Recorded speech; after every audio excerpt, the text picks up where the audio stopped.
عزیز سامعین، آج ہمارے درس کا موضوع سود کی مذمت۔ اس سلسلہ میں سب سے پہلے یہ جاننے کی ضرورت ہے کہ سود کا لغوی اور اصطلاحی معنی کیا ہے۔ فرماتے ہیں کہ سود یہ ربا، جس کے معنی زیادتی اور بڑھ جانا کے ہیں، اور شریعت میں یعنی شرعی اصطلاح جو ہے اس کی،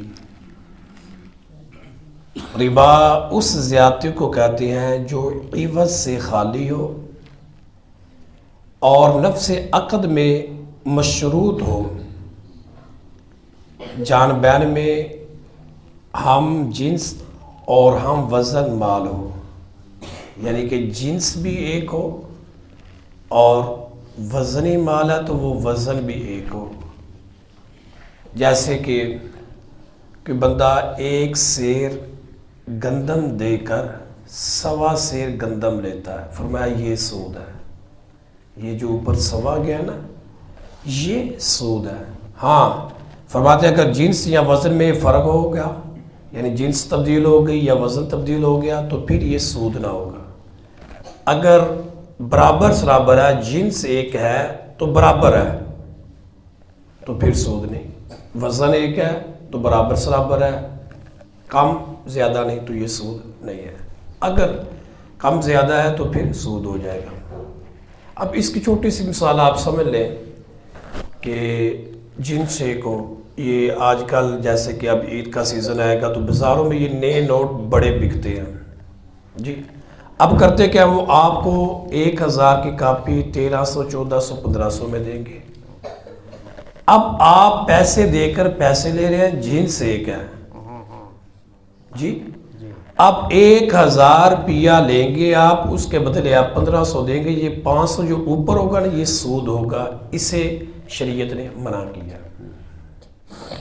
بلکہ اب قرآن مجید برہان رشید میں آپ کو پتہ ہے کہ خالق کائنات جل جلالہ نے تو یہاں تک فرما دیا کہ سود خور اللہ رسول سے اعلان جنگ کرتا ہے، کہ اللہ رسول اس سے اعلان جنگ کر رہے ہیں جو سود خور ہے۔ بلکہ عبداللہ بن سلام فرماتے ہیں کہ سود کے 70 گناہ ہیں، 70 گناہ ہیں سود کے۔ ان میں سے ایک گناہ یہ ہے کہ بندہ اپنی ماں سے زنا کرتا ہے۔ اب اس سلسلہ میں یہ حدیث مبارکہ سماعت کریں، مسلم شریف کی حضرت جابر رضی اللہ تعالی عنہ سے مروی ہے۔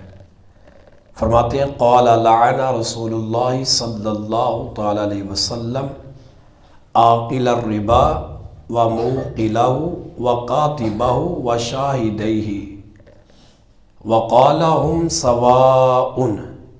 فرماتے ہیں کہ کریم آقا علیہ الصلوۃ والسلام نے سود کھانے والے پر، کھلانے والے پر، لکھنے والے پر اور اس کے گواہوں پر لعنت فرمائی ہے۔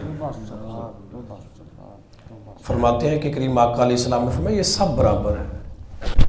کھانے والے کا پہلے ذکر اس لیے کیا کہ اس کا زیادہ قصور ہے، مگر فرمایا ہیں برابر سب شریک، ان پر لعنت کی گئی ہے جو سود کھاتا بھی ہے، کھلاتا بھی ہے، اس کے اوپر گواہی دیتا ہے، لکھتا ہے۔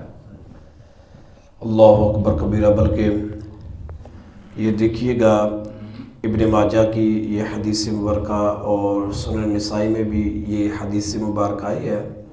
میرے اور آپ کے لجپال آقا مدینے کے تاجدار صلی اللہ علیہ وسلم کا فرمان سنیں۔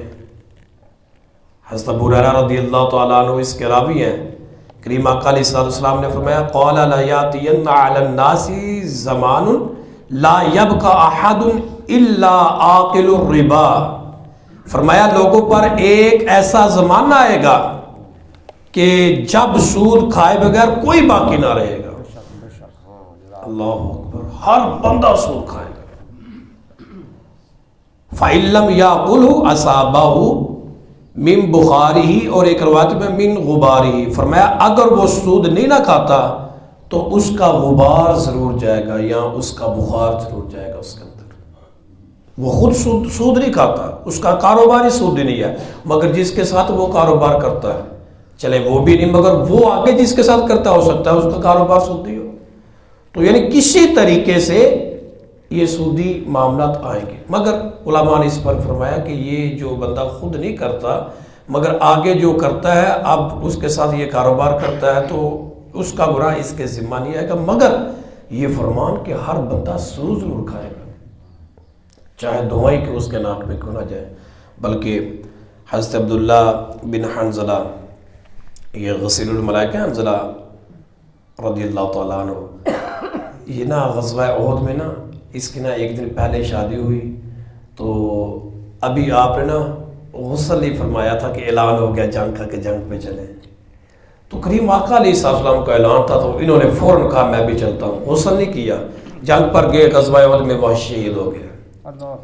اللہ اکبر کبیرہ۔ تو لاش مبارک آپ کی ملی نا، کچھ وقت گزرا کہ آسمانوں سے ان کی لاش اتر رہی تھی، پانی کے قطرے ٹپک رہے تھے، تو میرے کریم آقا علیہ السلام نے ان کو لقب دیا غسیل الملائکہ، فرمایا صحابہ یہ حنظلہ جنگ میں بغیر غسل کیے آ گیا، نئی نئی شادی تھی، بغیر غسل کیے آ گیا، تو اللہ رب العزت کے فرشتوں نے میرے حنظلہ کو غسل دیا، تو ان کا لقب پڑا تھا غسیل الملائکہ۔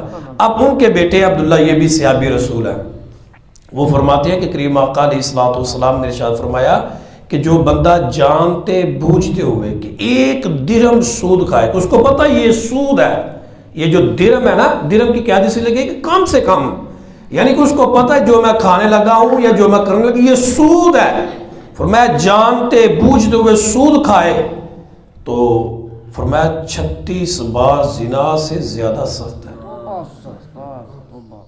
جانتے بوجھتے ہوئے۔